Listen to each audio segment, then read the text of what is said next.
Kepergian mendadak Sekretaris Daerah atau Sekda Kabupaten Muara Enim, Insinyur Haji Hasanuddin MSI, membuat jajaran ASN di lingkungan Pemkab Muara Enim kehilangan sosok pemimpin yang memegang prinsip disiplin, tegas, konseptor, visioner, dan humoris. PLT Bupati Muara Enim Haji Juarsa SH merasa terpukul dengan kepergian mendadak almarhum yang menurutnya adalah seorang pekerja keras, profesional, juga berdedikasi bagi Kabupaten Muara Enim. Almarhum Hasanuddin mengembuskan nafas terakhirnya pada Minggu 8 November 2020.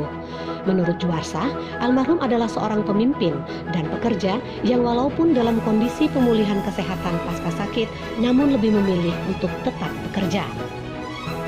Disesalkan pihaknya, kepergian mendadak almarhum sempat menimbulkan isu karena COVID-19. Satuan Gugus Tugas atau Satgas Percepatan Penanganan COVID-19 Kabupaten Muara Enim menegaskan bahwa isu tersebut tidak benar. Juru bicara Satgas Penanganan COVID-19 Kabupaten Muara Enim, Panca Suryadi Harta, mengatakan Sekda Muara Enim dalam kondisi negatif, meski sempat dinyatakan positif COVID-19 selama 1 minggu.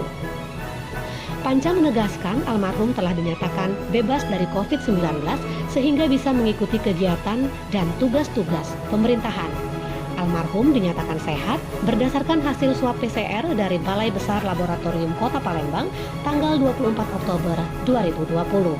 Karena sudah dinyatakan sehat, jadi tidak ada lagi tes atau rapid atau swab lagi kepada jenazah yang bersangkutan.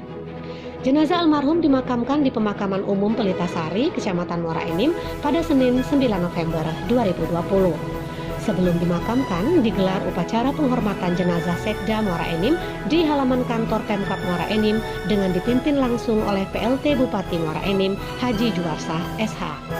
Penghormatan terakhir Sekda Muara Enim dihadiri seluruh ASN di lingkup Kabupaten Muara Enim, juga dari para mantan bupati dan wakil bupati, tokoh agama, pengusaha, dan masyarakat.